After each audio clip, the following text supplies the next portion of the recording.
नमस्कार, मी पंजाब डक. 5 आणि 6 ऑगस्ट मुसळधार पाऊस आणि काही ठिकाणी अतिमुसळधार पाऊस पडणार आहे त्याचा अंदाज ह्या व्हिडिओमध्ये देणार होते. पण त्या अगोदर काय करणार आहे, आज म्हणजे पासून ते 7 ऑगस्टच्या दरम्यान राज्यात कुठं कुठं पाऊस पडणार, कसा पडणार आहे त्याचा अंदाज देणार आहे. तर राज्यात 5 आणि 6 ऑगस्टच्या दरम्यान या 3 दिवसामध्ये राज्यात विखुरलेल्या स्वरूपाचा पाऊस पडणार आहे. 22 मिनिटाचा, 10 मिनिटाचा, अर्ध्या तासाचा, 1 तासाचा असा पाऊस पडणार आहे म्हणून हा अंदाज लक्षात घ्यायचा. सर्वप्रथम हा कुठं पाऊस पडणार आहे, जे भाग आतापासून पावसामध्ये वंचित होते, म्हणजे ज्या भागात अद्यापही पाऊस पडलेला नाही त्या भागात हे पाऊस पडणार आहे. मग सांगायचं झालं तर सोलापूर जिल्ह्यामध्ये मंगळवेढा, त्याच्यानंतर पंढरपूर, कासेगाव, त्याच्यानंतर आटपाडी, जत, त्याच्यानंतर इकडं बारामती, दौंड, इंदापूर ह्या परिसरात देखील पाऊस पडणार आहे.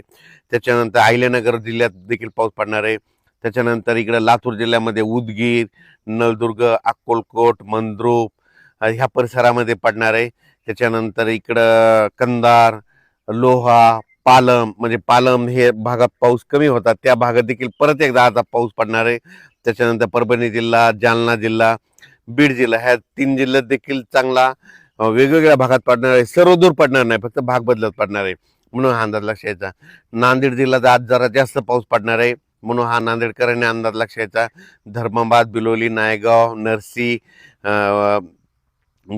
त्याच्यानंतर वसंतनगर त्या भागात देखील पाऊस पडणार आहे. त्याच्यानंतर इकडे यवतमाळ जिल्ह्यात देखील आहे, अमरावती जिल्ह्यात आहे, अकोला जिल्ह्यात आहे, वाशिमकडे आहे, हिंगोलीकडे आहे, अकोला जिल्हा, बुलढाणा जिल्हा, जालना जिल्हा, जळगाव जिल्हा, जळगाव जिल्हा, परभणी जिल्हा ह्या परिसरात काय होणार आहे, दुपारनंतर ऊन पडेल आणि दुपारपर्यंत ऊन पडेल, दुपारच्या नंतर लगेच जोराचा पाऊस सुरू होणार आहे म्हणून हा अंदाज लक्षात.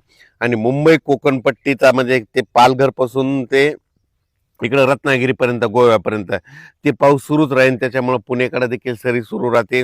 घाटमाथ्यावरला पाऊस आज जोर धरणार आहे म्हणून हा अंदाज लक्षात घ्यायचा. मुंबईला देखील पाऊस सुरू होईल, नाशिकला देखील पाऊस येईल, संगमनेर, अकोलेकडे पडेल, त्याच्यानंतर नंदुरबार, धुळेकर सरी येतील, काही ठिकाणी रिमझिम पाऊस येईल. आणखी 3 दिवस मध्ये राज्यात असाच विखुरलेल्या स्वरूपाचा पाऊस आहे. सर्वदूर नाही पण पाऊस येणार आहे म्हणून हा लक्षात घ्यायचा. पण आता याच्यानंतर पाऊस कधी येणार आहे, तर राज्यातल्या शेतकऱ्याला 7 ऑगस्ट पासून ते 13 ऑगस्ट पर्यंत, 13-14 ऑगस्ट पर्यंत शेतीची कामे करण्यास वेळ आहे. त्या 5-7 दिवसामध्ये तुम्ही शेतीची कामे करून घ्या, कारण की राज्यामध्ये 15 ऑगस्टला म्हणजे यावर्षी नागपंचमीला पाऊस येणार आहे म्हणून हा अंदाज सर्व शेतकऱ्यांना लक्षात. सगळ्यात जास्त पूर्व विदर्भ आणि पश्चिम विदर्भ. पूर्व विदर्भामध्ये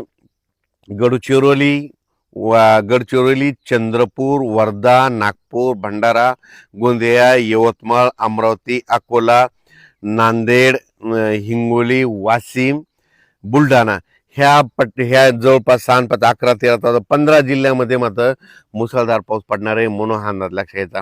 सांगायचं म्हणजे यावेळेस वरून राज्याची बॅटिंग विदर्भाकडे, पण हेच कमी दाबाचा पट्टा काय होईल, आता जसा पाऊस गेला तसा इकडे लगेच पुन्हा जालनाकून जळगाव, नंदुरबार, धुळे, नाशिककडे परत जाणार. मग त्याच्यानं परत नाशिककडे देखील उत्तर महाराष्ट्राकडे जोरदार पाऊस पडणार म्हणून परत पुन्हा गोदावरी नदीला पाणी येणार.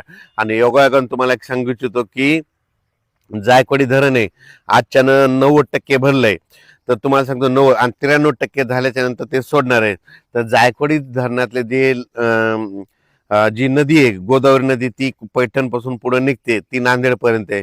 ज्यांच्या मोठे असेल तर चालू असल्या तर ठेवा, पण बंद असल्या तर काढून घ्यायची तयारी ठेवा, कारण की जायकवाडी धरणाचं पाणी कधीही सुटू शकते, कारण वरतून आवक चालू आहे. 93% झाल्याच्या नंतर हे जायकवाडी धरणाचं पाणी सोडू शकते म्हणून हे त्याचे आदेश येतील, तुम्हाला निर्देश देखील येते, त्या आदेशाचं पालन करावं म्हणून शेतकऱ्याला माझी विनंती. नदीकाठचे गाय गोटे असतील तर तुम्ही तुमचे आता ह्या 2-3 दिवस चरायला सोडू नका, कारण की कोणत्याही क्षणी पाणी सोडू शकतात आणि एखादं पाणी सोडलं तर आपल्याला लक्षात येत नाही, मोबाईलचे चार्जिंग नसल्यामुळं मेसेज कळत नाही, त्याच्यामुळे तुम्ही तुमचं सतर्क राहावे. त्याच्यानंतर सगळ्यात सांगायचं झालं तर ह्या पावसामध्ये 200 मिलीमीटर ते 250 मिलीमीटर पुन्हा एकदा पाऊस राज्यात पडणार आहे. ते 15 ऑगस्टच्या दरम्यान म्हणजे 15, 16, 17च्या दरम्यान ते पूर्व विदर्भातच पडणार आहे.